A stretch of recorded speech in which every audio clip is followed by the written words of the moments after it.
ദൈവനാമത്തിന് മഹത്വമുണ്ടാകട്ടെ. നോമ്പുകാല പ്രഭാത ധ്യാന ചിന്തകളിലേക്ക് എല്ലാവർക്കും സ്വാഗതം. 32-ാമത്തെ സങ്കീർത്തനത്തിലെ ആദ്യ 5 വാക്യങ്ങളിൽ നിന്നുള്ള ചില ചിന്തകളാണ് നാം ഇന്ന് ദൈവസന്നിധിയിൽ നിന്ന് പ്രാപിപ്പാൻ ആഗ്രഹിക്കുന്നത്. 32-ാമത്തെ സങ്കീർത്തനത്തിന്റെ ആദ്യ 5 വാക്യങ്ങളിൽ 2 കൂട്ടം മനുഷ്യരെ നമുക്ക് പരിചയപ്പെടാനായിട്ട് സാധിക്കും. 2 സ്വഭാവ വിശേഷണങ്ങളാണ് അവർക്കുള്ളത്. അതിൽ ഒന്നാമത്തെ കൂട്ടർ തങ്ങളുടെ ജീവിതത്തിന്റെ സാഹചര്യങ്ങളെയൊക്കെ തുറന്നു കാട്ടുവാൻ ഒരു മടിയുമില്ലാത്തവരാണ്.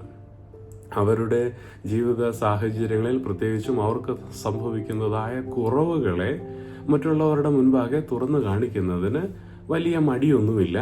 അവരവരുടെ തെറ്റുകളെയും കുറവുകളെയും അംഗീകരിക്കുന്നവരും റിയലൈസ് ചെയ്യുന്നവരുമാണ്. എന്നാൽ രണ്ടാമത്തെ കൂട്ടരാകട്ടെ തങ്ങളുടെ ജീവിതത്തിന്റെ തെറ്റുകളെ പോരായ്മകളെയൊക്കെ മറച്ചു വെക്കുന്നവരാണ്, ഹൈഡ് ചെയ്യുന്നവരാണ്. ഒന്നാമത്തെ കൂട്ടരെ വെന്റ് ഔട്ട് ചെയ്യുന്നവരെന്ന് പറയാനായിട്ട് സാധിക്കുമെങ്കിൽ രണ്ടാമത്തെ കൂട്ടരെ ഹൈഡ് ചെയ്ത് വെക്കുന്നവരാണ് എന്ന് നാം പറയുവാനായിട്ട് സാധിക്കും. ഈ 2 കൂട്ടർക്കും വരുന്നതായ ജീവിത സാഹചര്യങ്ങളെ വേദപുസ്തകം നമുക്ക് പരിചയപ്പെടുത്തി തരുന്നുണ്ട്.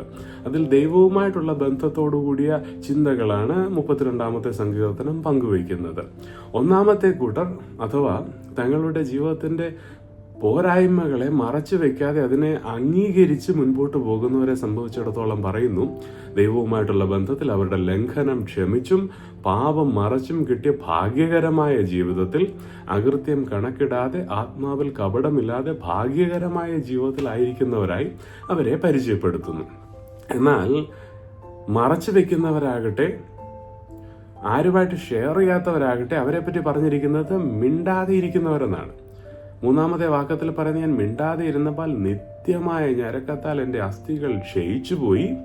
രാവും പകലും കർത്താവിൻ്റെ കൈ ആ വ്യക്തിയുടെ മേൽ ഭാരമായിരുന്നു. മജ്ജ വേനൽക്കാലത്തിലെ ഉഷ്ണത്താൽ എന്ന പോലെ വറ്റിപ്പോയി. ആ പ്രതിസന്ധി മനസ്സിലാകുന്നുണ്ടല്ലോ.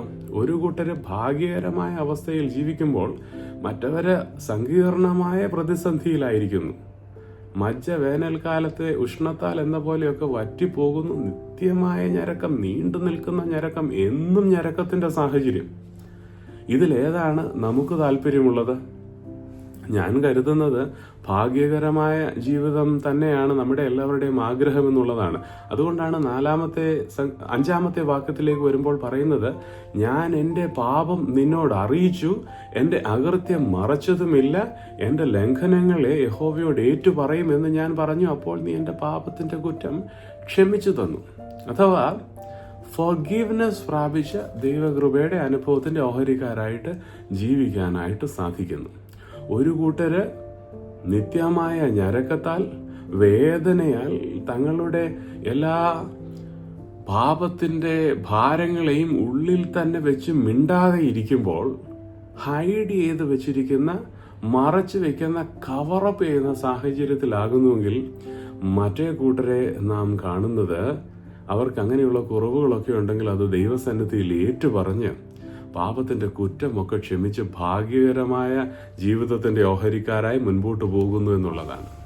ഫോർഗീവ്നെസ് അത് വളരെ പ്രധാനപ്പെട്ടതാണ്. അത് വലിയവനായ കർത്താവിൽ നിന്ന് നമുക്ക് പ്രാപിക്കാനായിട്ട് സാധിക്കും. എന്നാൽ ദൈവസന്നിധിയിൽ ഒരു തുറന്ന പറച്ചിൽ നമുക്ക് സാധ്യമാണോ? നമ്മുടെ കുറ്റങ്ങളെ, പോരായ്മകളെ, ഭാരങ്ങളെ ദൈവസന്നിധിയിൽ ഒന്ന് വെന്റ് ഔട്ട് ചെയ്യാനായിട്ട് നമുക്ക് സാധിക്കുമോ? നമുക്ക് നമ്മളെ തന്നെ ശോധന ചെയ്യാം. അങ്ങനെ ചെയ്യുന്നുവെങ്കിൽ കർത്താവിൻ്റെ കൃപ നമ്മിലേക്ക് കടന്നു വരികയും പരിശുദ്ധാത്മാവിൻ്റെ ശക്തി നമ്മിൽ വ്യാപരിക്കുകയും ഭാഗ്യകരമായ ക്രൈസ്തവ ജീവിതത്തിൻ്റെ ഓഹരിക്കാരായിട്ട് മുൻപോട്ട് പോകുവാനായിട്ട് നമുക്ക് സാധിക്കുകയും ചെയ്തു. ഈ വാക്കുകളാൽ ദൈവം നമ്മെ അനുഗ്രഹിക്കട്ടെ. ഇന്നത്തെ ദിവസം എല്ലാവർക്കും അനുഗ്രഹമായിരിക്കട്ടെ. ദൈവം അനുഗ്രഹിക്കട്ടെ.